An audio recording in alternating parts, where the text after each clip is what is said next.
8 जुलैला घडलेल्या मोशी कचरा डेपो दुर्घटनेमध्ये 9 जणांचा मृत्यू झाला। या दीड महिन्यांच्या कालावधीमध्ये नंतर कुटुंबाला अजूनही आर्थिक मिळत नसल्याची बाब ही समोर आलेली आहे आणि हे सगळं प्रकरण आहे ते राजकीय नेत्याच्या दबावाखाली दडपण्याचा प्रयत्न हा केला जात आहे का असा सुद्धा प्रश्न उपस्थित होत आहे। गेल्या दीड महिन्यामध्ये नेमकं काय घडलेलं आहे आणि मोशीतल्या कचरा डेपो प्रकरणातले जे आरोपी आहेत यांच्यावर कठोर कारवाई का केली जात नाहीये याचा शोध आज आपण या व्हिडिओच्या माध्यमातून घेणार आहोत। नमस्कार, मी अमोल धर्माधिकारी, तुम्ही पाहत आहात LS मराठी। 8 जुलैला आपण पाहिलं की पिंपरी चिंचवड मधल्या मोशीमध्ये जो कचरा डेपो होता वेस्ट टू एनर्जी हा प्रकल्प या ठिकाणी होता आणि याच प्रकल्पाची जी प्रशासकीय इमारत होती या प्रशासकीय इमारतीवर भला मोठा जो कचऱ्याचा ढीग होता तो कोसळला आणि यामध्ये अनेक कामगार आहेत ते आढळून आलेले होते। जवळपास 2 ते 3 दिवस हे सर्च ऑपरेशन सुरू होतं, मात्र यामध्ये 9 कर्मचाऱ्यांचा मृत्यू हा गुदमरून झालेला होता आणि यामध्ये 9 जणांचा दुर्दैवी मृत्यू झाला। यानंतर संपूर्ण या कारभारावर प्रश्नचिन्ह उपस्थित झालेले होते। मुळामध्ये 1 मजल्याची परवानगी असताना सुद्धा या ठिकाणी 3 मजले कुणाच्या वरद हस्ताने उभे करण्यात आलेले होते असा सुद्धा प्रश्न उपस्थित झालेला होता। महानगरपालिकेने कुणाच्या सांगण्यावरून या प्रकल्पाला मंजुरी देण्यात आलेली होती आणि हे फ्लॅट वाढवण्यासाठी परवानगी देण्यात आलेली होती असा सुद्धा प्रश्न त्यावेळी उपस्थित करण्यात आलेला होता।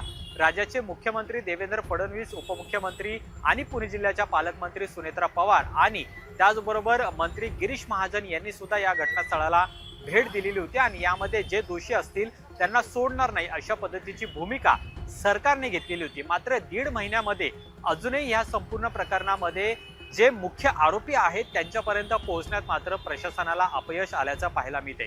पोलिसांनी त्यांच्या स्तरावरती चौकशी समिती नेमलेली आहे, ती चौकशी समिती सुद्धा या संदर्भातला तपास आहे तो करत आहे। राज्य सरकारच्या वतीने सुद्धा एक चौकशी समिती नेमण्यात आलेली आहे, पण तपास अतिशय धीम्या गतीने सुरू असल्याचं दिसून येत आहे। या संपूर्ण दीड महिन्यामध्ये आपण पाहिलं की 9 जणांचा गुदमरून मृत्यू यामध्ये झाला आणि यातल्याच एका कुटुंबातील एका मृताच्या पत्नीने आत्महत्या केल्याची सुद्धा घटना आपण गेल्या आठवड्यामध्ये घडलेली पाहायला मिळालेली आहे। त्यामुळे एकूण मृत्यूंची संख्या ही आता जवळपास 10 वर पोहोचलेली आहे। राज्य सरकारकडून 10 लाख रुपये, जी कंपनी याला जबाबदार होती त्यांच्याकडून 40 लाख रुपये आणि महानगरपालिकेकडून 5 लाख रुपये अशी आर्थिक किंमत खरं तर या संपूर्ण पीडित कुटुंबाला देण्यात येणार होती। मात्र तिथल्या स्थानिक लोकप्रतिनिधीच्या दबावाखाली महानगरपालिकेने तातडीने ही रक्कम या पीडित कुटुंबाला दिली सुद्धा। मात्र ज्या कंपनीने 40 लाख रुपये मदत प्रत्येकी या कुटुंबाला दिली पाहिजे होती ती मात्र अजूनही दिलेली नाहीये अशी सुद्धा माहिती आहे आणि त्यामुळे हे सगळं प्रकरण दडपण्याचा प्रयत्न केला जातोय का? या संपूर्ण प्रकरणामध्ये जे कंपनी होती वेस्ट टू एनर्जी या कंपनीमधल्या 2 अधिकाऱ्यांवर गुन्हे दाखल झालेले आहेत। मात्र हा जो प्लांट होता तो प्लांट नेमका कुणाचा होता तिथपर्यंत मात्र तपास यंत्रणा अजूनही पोहोचलेले नाहीयेत आणि त्यामुळे तिथपर्यंत खरं तर तपास यंत्रणेने पोहोचणं हे अतिशय गरजेचं आहे, तरच या मोशी दुर्घटनेसारखा घटना या पिंपरी चिंचवड किंवा पुणे शहरामध्ये घडणार नाहीयेत। पण दीड महिना उलटला तरीही आपण पाहिलं की पिंपरी चिंचवड महानगरपालिका प्रशासन किंवा पोलीस प्रशासन आहे यांनी कोणत्याही हालचाली केलेल्या दिसत नाहीये। पोलिसांकडून फक्त चौकशी सुरू असल्याचा कांगावा करण्यात येत आहे, पण या 2 अधिकाऱ्यांव्यतिरिक्त इतर कुणावरही अजूनही गुन्हा आहे तो दाखल करण्यात आलेला नाहीये आणि त्यामुळे स्थानिक लोकप्रतिनिधींच्या दबावामुळे हे सगळं प्रकरण मिटवण्याचा प्रयत्न हा केला जात आहे का अशी सुद्धा शंका आहे ती उपस्थित केली जात आहे आणि त्यामुळे आता विरोधी पक्ष आहेत ते सुद्धा आक्रमक झालेले पाहायला मिळतात।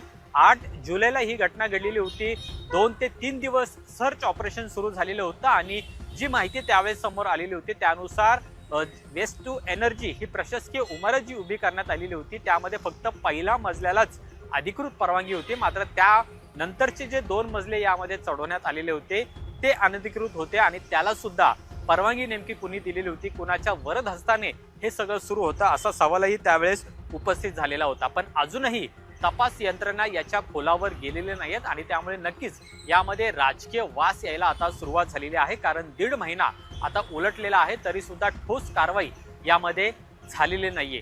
जे अनधिकृत बांधकाम यामध्ये करण्यात आलेलं होतं ते कुणाच्या सांगण्यावरून करण्यात आलेलं होतं, जी मूळ वेस्ट टू एनर्जी कंपनी आहे ती नेमकी कुणाच्या मालकी हक्काची आहे हे सुद्धा अद्याप समोर आलेलं नाही आणि त्यामुळे यावरती कारवाई होणं गरजेचं आहे, पण अजूनही ते होताना दिसत नाहीये।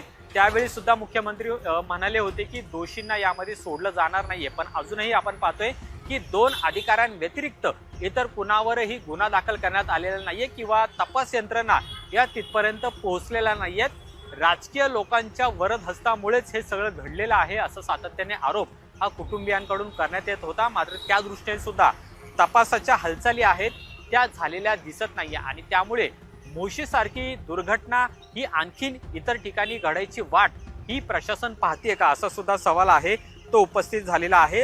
आता सध्या या घटनेनंतर जे मृत झालेले 9 जण आहेत त्यांचं कुटुंब पूर्णपणे उघड्यावर पडले आणि पुढे नेमका आता काय करायचं असा सुद्धा सवाल त्यांना उपस्थित केला जातोय।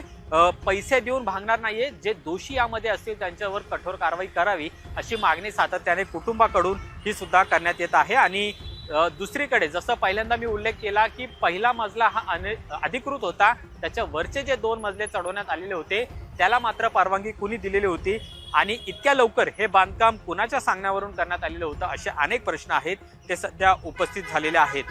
दुसरीकडे राजकीय नेत्यांच्या कुटुंबातील सदस्य आणि पुण्यातील एका बड्या राजकीय नेत्यांचा मुलगा त्याचबरोबर महानगरपालिकेतील एका अधिकाऱ्याची पत्नी ही या वेस्ट टू एनर्जी प्रकल्पामध्ये छुपे भागीदार असल्याची सुद्धा बाब ही समोर आलेली आहे आणि त्यामुळे त्यांची नावं खरं तर समोर येणं अतिशय गरजेचं आहे। कारण या संपूर्ण निष्काळजीपणामुळे या वेस्ट टू एनर्जी प्रकल्पामध्ये ही सगळी दुर्घटना 8 जुलैला घडली हे आपण पाहिलेलं आहे। त्यामुळे याचा खोलवर तपास होणं गरजेचं आहे। पण असं असताना हे सगळं प्रकरण मिटवण्याचा घाट हा घातला जातोय का अशी सुद्धा शंका आहे ती या ठिकाणी व्यक्त केली जात आहे। त्याचबरोबर इथं सगळे पर्यावरणाचे जे नियम होते ते सुद्धा पायदळी तोडवण्यात आलेले आहेत असं सुद्धा सातत्याने सांगितलं जात आहे। पोलिसांनी या प्रकरणाची चौकशी सुरू असल्याचं म्हटलेलं आहे, पण अजूनही आपण पाहतोय की या मोशी कचरा डेपो दुर्घटनेमध्ये अशोक कुमार, सियाराम शरण गुप्ता आणि सेफ्टी ऑफिसर विजय सपकाळ या दोघांवरच गुन्हा दाखल करण्यात आलेला आहे। अजूनही तपास यंत्रणा किंवा पिंपरी चिंचवड महानगरपालिका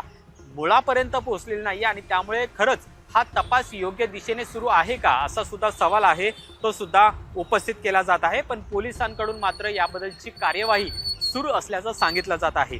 जबाबदार व्यक्तींवर कारवाई होणं आवश्यक आहे अशी मागणी सातत्याने कुटुंबाकडून करण्यात येत आहे, पण अजूनही तशा हालचाली दिसून येत नाही आणि त्यामुळे 1.5 महिना उलटला तरीही या मोशी कचरा दुर्घटनेमध्ये जे दोषी आहेत त्यांच्यावर कारवाई कधी होणार आहे असा सवाल हा उपस्थित केला जात आहे आणि लोकप्रतिनिधींच्या दबावाखाली पिंपरी चिंचवड महानगरपालिका प्रशासन आहे का असे सुद्धा सवाल आहेत ते आता उपस्थित केले जात आहेत।